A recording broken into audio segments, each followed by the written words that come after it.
India and Pakistan have exchanged fire from both ends using loitering munitions. India relies on the Russian-origin S-400 air defense platform, whereas Pakistan fields the HQ9 from China. These systems are alike, with the HQ9 being a Chinese reverse-engineered version of Russia's S-300 defense setup. We'll also look into the S-400's function. It is built to engage high-speed, high-altitude threats such as fighter jets and ballistic missiles. In contrast, the shorter-range Akash system is aimed at countering low-level and slow-moving objects like drones or helicopters. Stay tuned for more in the coming video. After Operation Sindoor, Pakistan reportedly launched a drone swarm attack against an Indian military base. The offensive wasn't limited to just one area. Several key defense sites and urban centers came under fire, including Awantipora, Srinagar, Jammu, Pathankot, Amritsar, Ludhiana, and even Bhopal. Pakistan executed a coordinated and layered air assault using both drones and missile systems, leading to a sharp spike in bilateral tensions. In response to this expanded airborne danger, India mobilized its S-400 system, built to intercept advanced and long-range missiles. Alongside this, India employed its homegrown Akash system, designed for intercepting slower air threats such as drones and loitering weapons. Combined, these systems formed a multi-tiered defense framework that could counter various threats. While the S-400 is suited for fast, high-end missiles, these four missile types enable the S-400 to offer a comprehensive and layered air defense setup.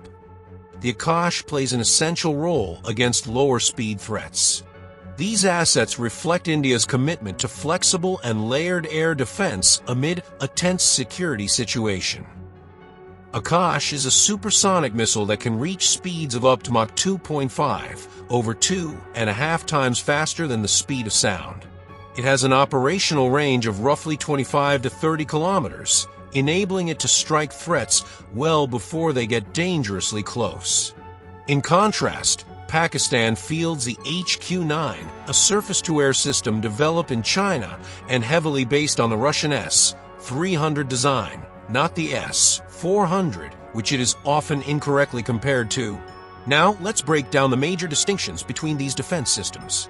The S-400 boasts a radar detection range of 600 kilometers, or about 370 miles, and an engagement capability of 400 kilometers, equal to roughly 250 miles.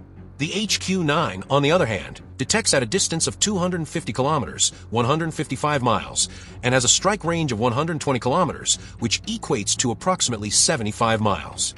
Despite their differences, both the S-400 and HQ9 share technological roots, so it's worth exploring their general structure. The S-400 is composed of 6 main components. These include a mobile launcher unit, a command post for control, a long-range surveillance radar nicknamed Big Bird, and a radar for target tracking and missile guidance known as Gravestone. Additionally, there's an all-altitude radar system and a tall mast used for radar elevation. Each plays a critical part in supporting the full operation of the platform. Now, let's focus on the missile segment. The missile itself is fundamental to the system's mission. The launchers, often built on BAS military trucks, are called TELs, Transporter Erector Launchers. Each TL carries 4 canisters that contain different missile types. The system supports 4 main missile variants.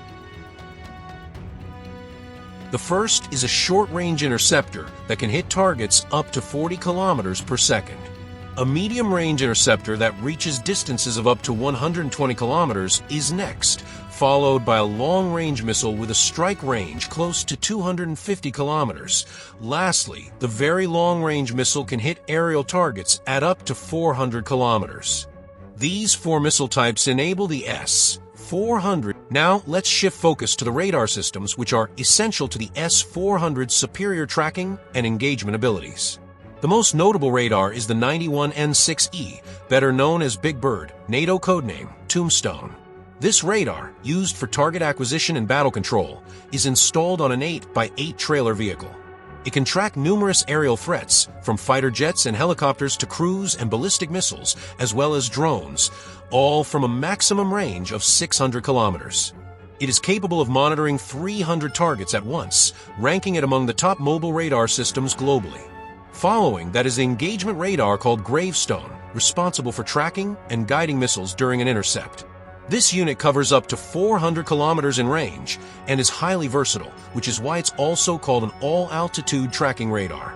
Its ability to lock onto targets flying at varying altitudes adds to the system's reliability. Another important element is the 40V6, a system used for detecting low-level threats that attempt to fly under radar coverage using terrain masking.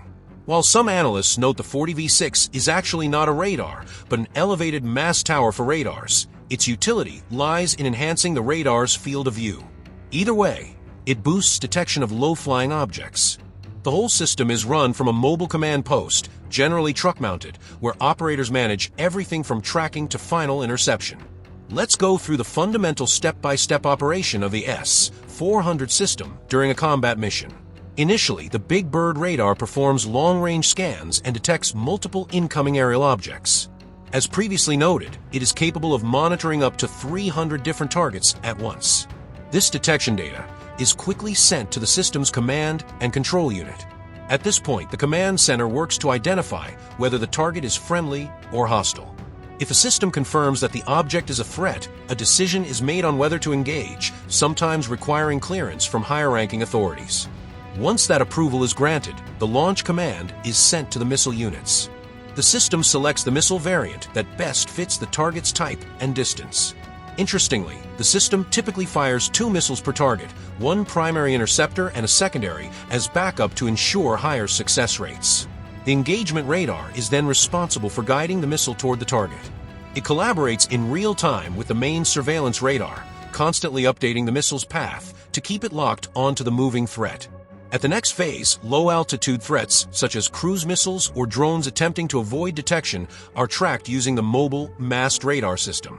This unit extends the radar's coverage below normal horizons, helping the command team to initiate launch sequences using medium-range interceptors for such stealthy targets. As for its operational load, the S-400 is capable of tracking 300 objects at the same time, can engage roughly 60 to 80 of those concurrently, and guide up to 160 missiles in the air, especially important as 2 are usually fired per threat. This capability makes the system extremely useful in intense combat situations. However, no defense platform is flawless.